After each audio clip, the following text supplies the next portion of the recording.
mobilisation était à la hauteur des attentes des organisateurs. Elle rappelle bien les grands moments de campagne électorale des législatives dernières.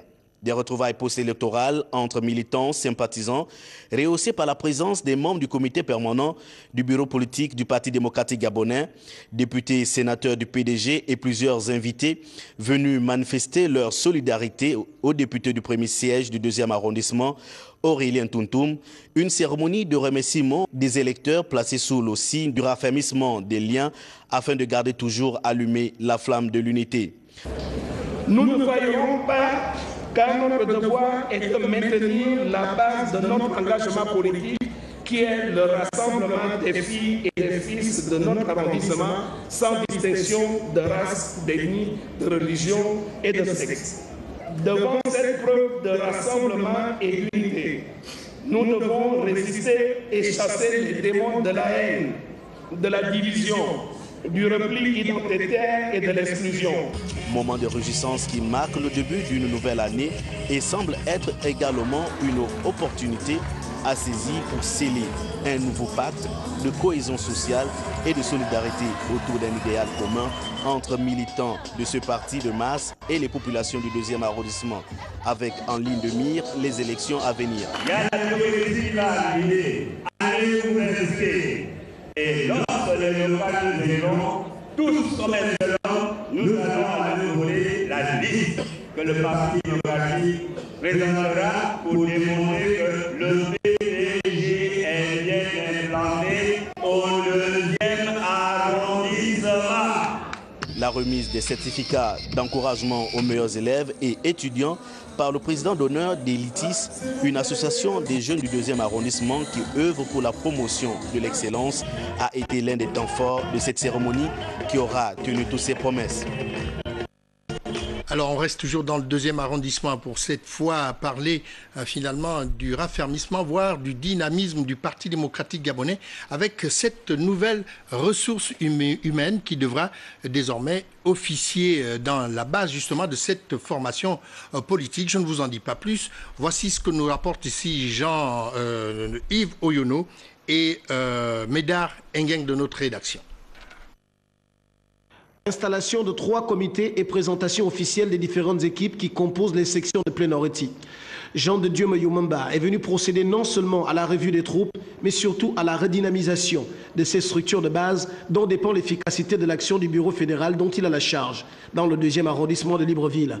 Nous venons toucher du doigt, nous regarder à l'intérieur des bureaux de section et à l'intérieur des bureaux de comité, si nos effectifs sont au complet et les sensibiliser quant aux responsabilités qui sont les leurs et leur transmettre les directives du parti. Au cours de cette rencontre politique, le secrétaire fédéral Mayumamba a expliqué à ses camarades les bienfaits de la biométrie, tout en invitant les uns et les autres à se mobiliser pour les défis à venir.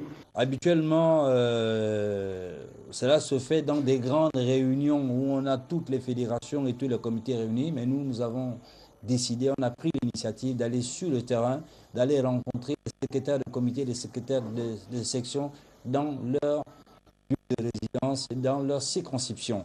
Voilà, afin qu'on puisse mieux échanger avec eux, afin qu'ils puissent mieux percevoir le message du parti. Après une longue séance d'échange avec les militants de Plénority, le secrétaire fédéral a renvoyé les différentes équipes dans l'exercice de leurs fonctions, dans l'espoir d'une action plus efficace au PDG dans la zone de Plénority. Et puis les épouses donc des personnels des forces de sécurité et de défense étaient également en première ligne en cette fin d'année. Elles viennent donc d'organiser une cérémonie de fin d'année à l'endroit des enfants donc des personnels des forces de défense. Yolande Ekwara et Pierre Claver-Ella étaient de la partie. Une fin d'année bien particulière pour les enfants des épouses des forces de défense.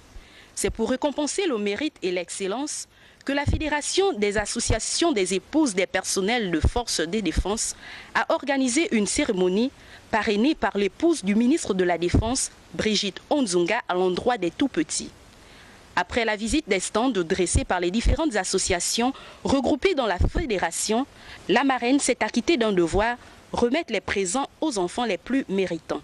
Profitant de l'occasion, la présidente de la fédération a non seulement remercié la présence de Mme Brigitte Onzunga, présidente d'honneur, mais a également réaffirmé le bien fondé d'une telle manifestation tout en prodiguant des sages conseils aux enfants. Nous sommes très honorés par votre présence parmi nous, malgré vos nombreuses occupations. Nous pensons que l'organisation de cette cérémonie contribuera à renforcer véritablement la dynamique de groupe et l'esprit d'équipe pour que l'unité et la solidarité qui caractérisent notre fédération ne soient pas un simple slogan, mais une réalité. À vous, chers enfants, nous voulons simplement vous dire que ce geste de cœur est la manifestation de notre amour à votre endroit. C'est pourquoi, pour continuer à vous rendre heureux, nous vous demandons d'être des enfants sages, de vous aimer les uns les autres. La fête était belle à la base 01 de l'armée de l'air. Avec la prestation de l'artiste humoriste Souleymane, le rendez-vous a donc été pris pour l'année prochaine. Allons-y à présent au 6e arrondissement de Libreville, là-bas où la fête était également belle, avec ce concours d'art culinaire. On va découvrir tout ça avec Teklar Mesumovon, bien Pierre Claver est là, qui ont donc été interviewé Eliane Frida Mindungani, qui est maire du 6e arrondissement donc, de Libreville. Regardons ce qu'ils nous ont rapporté nos reporters. C'est le petit stade municipal du quartier Nzengayon, Ondogo, dans le 6e arrondissement de la commune de Libreville, qui a abrité la 3e édition du concours d'art culinaire initié par la mairesse Eliane Frida Mindungani. Je suis très satisfaite que la 3e édition se soit passée dans un quartier. Les 2 premières sont déroulées à la mairie. Nous espérons que nous allons pouvoir pérenniser ce concours. C'est vrai que le coût de vie est assez élevé en ce moment, mais on peut cuisiner pour toute une famille avec moins de 10 000 francs et cuisiner des plats typiquement gabonais. C'est pour faire valoir la culture gabonaise. Un concours d'art culinaire qui a eu la participation de plusieurs femmes résidentes de ce quartier, lesquelles ont confectionné des mets variés. Mélangés à l'arachide et le poisson et la sardine fumée. Et les feuilles de manioc, j'ai moi ma plantation derrière chez moi. Des mets succulents qui ont titillé le palais de chacun des membres du jury, lequel a sélectionné les meilleurs plats et distribué diplômes d'encouragement et divers lots aux gagnantes. Je remercie d'abord l'organisation parce que je ne sais pas que je devais ramener ce cadeau-là.